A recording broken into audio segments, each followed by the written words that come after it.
जय हिंद दोस्तों, मैं सुधांशु कुमार आप सभी को इस नए वीडियो में स्वागत करता हूं। आज का हमारा टॉपिक है 1857 की क्रांति। आज हम लोग देखेंगे कि 1857 की क्रांति क्यों हुई, इसका परिणाम क्या निकला, इसके बारे में इतिहासकारों का क्या मानना था। यानी कि परीक्षा की दृष्टि से जितने भी महत्वपूर्ण टॉपिक है हम आज इस पे चर्चा करेंगे। ठीक है, इसके शुरू करने से पहले हम लोग थोड़ा सा इसकी भूमिका के बारे में जान लें कि आखिर क्रांति हुई क्यों। ठीक है, तो जैसा कि आप सभी जानते हैं कि भारत उपनिवेशवाद के तहत ब्रिटिश का गुलाम हो गया था। 1757 प्लासी के युद्ध से दीवानी का अधिकार प्राप्त कर लेता है अंग्रेज। उसके बाद 1764 में जो बक्सर का युद्ध होता है उसमें अंग्रेज लगभग अपना कदम विधिवत जमा लेता है। ठीक है, उसके बाद 1773 से वह कानून बनाना शुरू कर देता है। The regulating act of India 1773 अंग्रेजों द्वारा बनाया गया पहला कानून। वारेन हेस्टिंग्स उस समय बंगाल का गवर्नर चुना गया, गवर्नर जनरल चुना गया। ठीक है, अब इसी में अंग्रेज अपने विस्तारवादी नीति के तहत उन लोगों क्या था, पहले उन लोग खेती, हम लोग के यहाँ खेती कहा जाता है कि भारत की जो मिट्टी है वो सोना उगलती है। ठीक है, अर्थात कि अच्छी उपजाऊ मिट्टी है, और इस उपजाऊ मिट्टी को और विधिवत बड़ा बनाने के लिए जंगल का कटाई हुआ, जिस कारण से बहुत सारे विद्रोह हुए, चुआर विद्रोह, कोल विद्रोह, संथाल विद्रोह, ये सब हुआ इसके पहले। ठीक है, इसके बाद अंग्रेज का नजर पड़े राज पर कि कैसे राज को हड़प लिया जाए। इसी को ध्यान में रखते हुए लॉर्ड डलहौजी ने 1848 ईस्वी में एक नीति बनाता है जिसको कहा जाता है व्यक्तिगत सिद्धांत या हड़प की नीति। इस नीति में यह कहा जाता है कि जिस राजा का अपना कोई पुत्र नहीं है वह राज्य कंपनी अपने हाथ में ले लेगी। इसी सिद्धांत पर सबसे पहले अंग्रेजों ने सतारा को 1848 ईस्वी में, ठीक है, उसके बाद जैतपुर को 49 में, संभलपुर को भी 49 में, बालघाट को 50 में, झांसी को, नागपुर को, सबको क्या करता है, अपने में मिलाने का प्रयास करता है, जिस कारण से वहां के जो राजा लोग थे विद्रोह करते हैं। ठीक है, जो 1857 की विद्रोह के नाम से जाना गया। ये रहा पहले का से चली आ रही सिद्धांत।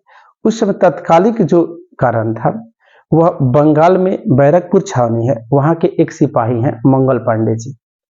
ठीक है, मंगल पांडे जी, तो वहां पे अंग्रेजों ने क्या किया कि एक राइफल जिसका नाम एनफील्ड राइफल था, उसके जगह पे कोई दूसरा राइफल लाया लोग। ठीक है, जिसमें का जो कारतूस था वह चर्बी या चिपचिपा पदार्थ लगे हुए पैकेट में आता था, जिसे दांत से फाड़ना रहता था। ठीक है, अब उसमें यह कहा गया कि इस जो चिपचिपा पदार्थ है वह गाय और सुअर के चर्बी से बना हुआ है। ठीक है, अब यह बात मंगल पांडे जी सुन लेते हैं, बागी बलिया के।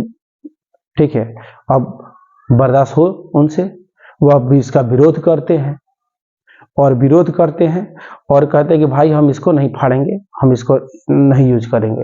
अंग्रेजों द्वारा दबाव दिया जाता है, जिस कारण से अपने वरीय अधिकारी को, बाघ हमारे को, उन्होंने गोली मार दी।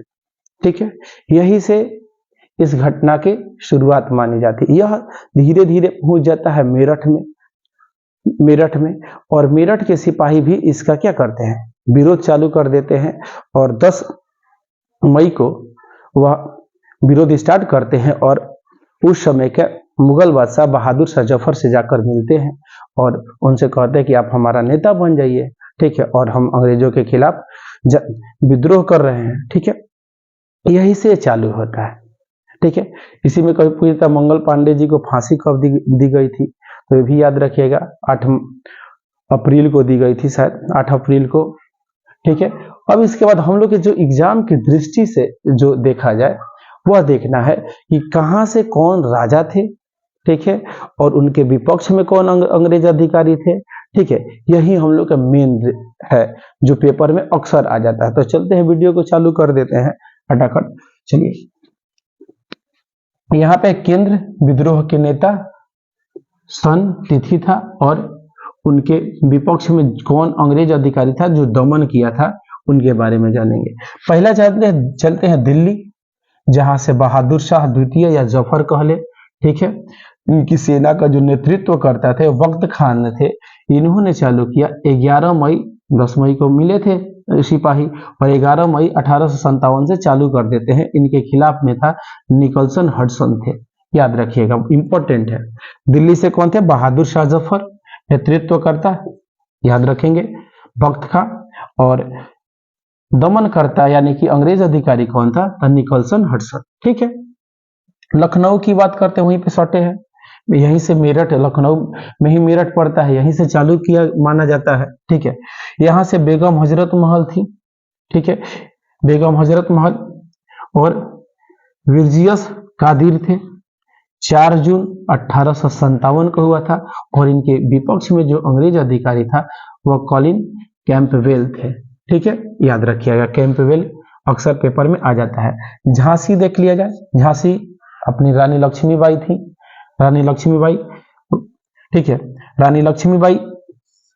और इनके साथ जो दे रहे थे टाटा टोपे दिए थे, ये भी याद रखिएगा टाटा टोपे जी के बारे में, ठीक है। इनका असली नाम टाटा टोपे का रामचंद्र पांडुरंग इनका असली नाम था।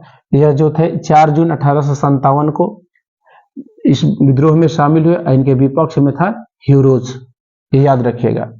1857 की क्रांति में जब ग्वालियर में लक्ष्मीबाई मारी गई थी तो यही ह्यूरोज कहता है कि यह जो महिला सोई हुई है वह हिंदुस्तान के क्रांतिकारियों में एकमात्र मर्द है। ये अक्सर पेपर में पूछ देता है, यह किसने कहा था? तो ह्यूरोज कहा था, याद रखिएगा। इसके बाद कानपुर से नाना साहब थे, नाना साहब का असली नाम धोधू पंत था, ठीक है। उसके बाद टाटा टोपे थे, ये भी याद रखिएगा, इनके सहयोगी थे। 5 जून 1757 को नाना साहब इसमें एंट्री मारते हैं। इनके विपक्ष में भी कैंपबेल था, याद रखिएगा। इलाहाबाद, इलाहाबाद से लियाकत अली थे, 6 जून 1857 को क्रांति में शामिल होते हैं और कर्नल नील था इनके विपक्ष में। फैजाबाद, फैजाबाद मौलवी अहमदुल्ला थे, ये भी जून में ही शामिल हुए थे और इनके विपक्ष में कर्नल नील था, ठीक है। जगदीशपुर, बाबू वीर कुंवर सिंह के कौन नहीं जानता है, ठीक है। 80 साल की उम्र में यह क्रांति में कूद गए थे, ठीक है, वीर कुंवर सिंह। और उसके बाद इनके जब देहांत हो चुका था तो इनके जो भाई थे अमर सिंह आगे बढ़ाए इस विद्रोह को। यह आए थे 12 जून 1857 को और 58 में इनकी मृत्यु हो गई थी। इनके विपक्ष में थे विलियम टेलर और विंसे अय्यर भी थे, ठीक है। उसके बाद बरेली से खान बहादुर खान जून 1857 में आए थे और विंसे अय्यर इनके विरोध में थे। फतेहपुर, फतेहपुर में अजीमुल्ला थे, अजीमुल्ला 1857 में ही आए थे, जनरल रेनॉल्ड इनके विरोध में थे। यह काफी इंपॉर्टेंट है एग्जाम के दृष्टि से, कौन नेता कहां से थे, ठीक है, और इनके विपक्ष में कौन अंग्रेज अधिकारी थे, ये याद रखिएगा। इसके बाद हम लोग देख लेते हैं, ठीक है, कि 1857 की क्रांति पर आधारित कौन कौन से पुस्तक लिखे गए थे। देखिए हम उसी टॉपिक को चर्चा कर रहे हैं जो एग्जाम में पूछा जाता है, ठीक है, सामान्य एग्जाम में जो भी पूछे जाते हैं हम उस पर चर्चा कर रहे हैं। अभी हम लोग का आरपीएफ का एग्जाम आने वाला है, ठीक है, इनसे एक जरूर प्रश्न बनेगा, ठीक है, आप लोग ध्यान से देखिएगा इसे। अब पुस्तक पे आधारित देख लिया जाए तो द ग्रेट रेवेलियन, मोस्ट जितना इंपॉर्टेंट चाह लीजिए द ग्रेट रेवेलियन पर अशोक मेहता जी की रचना है। First war of independence, first war of the independence Vinayak Damodar Savarkar ji का है। एनटी 57, 1857 यानी कि 1857 एसएन सेन जी के द्वारा लिखा गया है। सिपाही Mortein and the revolt of 1857 जो ये था आरसी मजूमदार जी द्वारा लिखा गया है। History of Indian mutiny RC TR Holmes के द्वारा लिखा गया है। रेवेलियन 1857 पीसी जोशी के द्वारा लिखा गया है। College of the Indian revolt, causes of the Indian revolt जो है सर सैयद अहमद खान जी द्वारा लिखा गया है। अब देख लिया जाए, यह जो क्रांति है वह माना जाता है कि यह असफल रही। कारण उसका क्या था, तो अलग अलग इतिहासकारों का अलग अलग मानना था कि क्या क्या कारण रहा होगा, लेकिन एक बात जान लीजिएगा कि असफल तो रही लेकिन अंग्रेज को भी हिला दी थी। अंग्रेज को भी यह लग गया था, ठीक है, कि अगर यह सभी लोग संगठित होकर लड़े होते तो हम लोग को वहां से भागना पड़ता। यह बात लंदन के ब्रिटेन के संसद में भी गूंजी थी, जिस कारण से 1858 में एक एक्ट पारित होता है और जो यह कंपनी का शासन है वह अब वहां की महारानी कहती कि अब आपके बस का वहां का शासन नहीं रहा, अब वह काउन के हाथ में चला गया, यानी कि महारानी के हाथ में चला गया, ठीक है। और वह अब यहाँ पे दिमाग से काम करने लगे लोग, फूट डालो राज करो की नीति, यानी कि अब लड़ाने वाला काम यहाँ की इसके बाद चालू हो जाता है, ठीक है। अब इसका विद्रोह का असफलता का कारण क्या क्या रहा होगा यह देख लिया जाए। तो पहला चीज, विद्रोह का सीमित स्वरूप, ठीक है। दूसरा था देशी नरेशों एवं सामंतों का विश्वासघात। अपने लोग बहुत धोखा दिए थे, जैसे अपने वीर कुंवर सिंह को ही अपने लोग बहुत धोखा दिए थे, अपने अपने सीमा में नहीं जाने दिए थे, अपने लोगों से लड़ना पड़ा था वीर कुंवर सिंह जी को, ठीक है। योग का नेतृत्व का अभाव, यानी कि योग्य नेतृत्व तो नहीं था हमारे पास।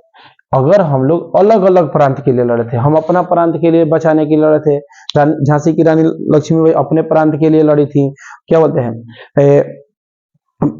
मुगल बादशाह अपने प्रांत के लिए लड़े थे, बेगम हजरत महल अपने प्रांत के लिए लड़ी थी, लियाकत अली अपने प्रांत के लिए, मतलब कोई भी देश को बचाने नहीं था, अपने अपने प्रांत को बचा रहे थे, ठीक है। जिस कारण से हम लोग असफल है। सबको न कहता देहात में पारा पारी सबको देख लिया सब, ठीक है।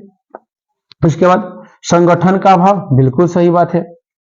निश्चित उद्देश्य का अभाव, क्या उद्देश्य है नहीं पता है, ठीक है, बस हम अपना राज्य बचा ले किसी भी प्रकार से, वही उद्देश्य है। सीमित साधन, साधन भी कम थे उस समय, ठीक है। जन समर्थन का अभाव, बिल्कुल सत्य बात है। अंग्रेजों के अनुकूल परिस्थितियां एवं कुशल नेतृत्व, वो लोग, आप लोग यह देख रहे होंगे कि लगभग यह कहा जाता है कि अंग्रेज जितना भी उनके नजर में जितने भी भूमि था जो उपजाऊ था उन पर उनका आधिपत्य था, यह भी याद रखिएगा चाहे कोई भी देश हो। अब इस विद्रोह के बारे में किस वैज्ञानिक, किस इतिहासकार का क्या कहना उसके बारे में देख लिया जाए। तो पहले हम लोग थोड़ा सा 2-3 ब्रिटिशर्स को देख लिया जाए। जॉन लॉरेंस कहते हैं, यदि विद्रोहियों में कोई भी एक योग्य नेता हो तो हम सदैव के लिए हार जाते। अभी जस्ट आपसे बोले हैं, ठीक है। इसके बाद इनका सबसे महत्वपूर्ण जो है कथन पूछ देता है, यह पूर्णतः सिपाही विद्रोह था। अक्सर पेपर में पूछ देता है किसने कहा था कि 1857 के, ऐसे पूछेगा 1857 क्रांति के बारे में किसने कहा था कि यह पूर्णतः सिपाही विद्रोह था, तो सर जॉन लॉरेंस ने कहा था, ठीक है। बेंजामिन डिज़रायली ने क्या कहा था, तो 1857 का विद्रोह जो है एक राष्ट्रीय विद्रोह था। 1857 की क्रांति का विद्रोह क्या है, एक राष्ट्रीय विद्रोह था। इसी के उपलक्ष्य में टी.आर. होम्स जी भी कहे थे कि यह जो सभ्यता एवं बर्बरता का संघर्ष था, यह क्या था, सभ्यता एवं बर्बरता का संघर्ष था। डब्ल्यू टेलर, ठीक है, और जेम्स आउट्रम, इनका कहना था कि यह अंग्रेजों के विरुद्ध हिंदू मुसलमानों का षड्यंत्र था। याद रखिएगा, यह अंग्रेजों के विरुद्ध हिंदू मुसलमानों का षड्यंत्र था। एक अंग्रेज अधिकारी एक और है, रिच के अनुसार यह कहा गया था कि यह जो है ईसाई धर्म के विरुद्ध, ठीक है, एक धर्म युद्ध था। यह ईसाई धर्म के विरुद्ध क्या था, एक धर्म युद्ध था। यह भी याद रखिएगा रिच महोदय के अनुसार। कुछ भारतीय लोग को देख लिया जाए। डॉक्टर एस एन सेन जी का कहना था, जो कुछ धर्म के लिए लड़ाई के रूप में प्रारंभ हुआ वह स्वतंत्रता संग्राम के रूप में समाप्त हुआ। ठीक है, यह किनका कथन था? तो एसएन सेन जी का कथन था। अशोक मेहता जी 1857 के विद्रोह का स्वरूप राष्ट्रीय था, यह बात कहे थे। यानी पूछ देगा कि 1857 के विद्रोह को राष्ट्रीय स्वरूप कौन सा भारतीय इतिहासकार ने कहा था? तो अशोक मेहता जी। बीडी सावरकर जी का कथन था 1857 का विद्रोह जो है एक सुनियोजित और राष्ट्रीय स्वतंत्रता संग्राम था। ठीक है, एक सुनियोजित राष्ट्रीय स्वतंत्रता संग्राम। आरसी मजूमदार जी ने कहा था कि यह जो 1857 की क्रांति है यह न तो प्रथम, न ही राष्ट्रीय और न ही स्वतंत्रता संग्राम था। याद रखिएगा। ठीक है, यह था अपने अंग्रेज इतिहासकार और भारतीय इतिहासकार का कथन। ठीक है, अगर यह वीडियो आपको अच्छा लगा हो तो लाइक और शेयर जरूर करें। थैंक यू दोस्तों।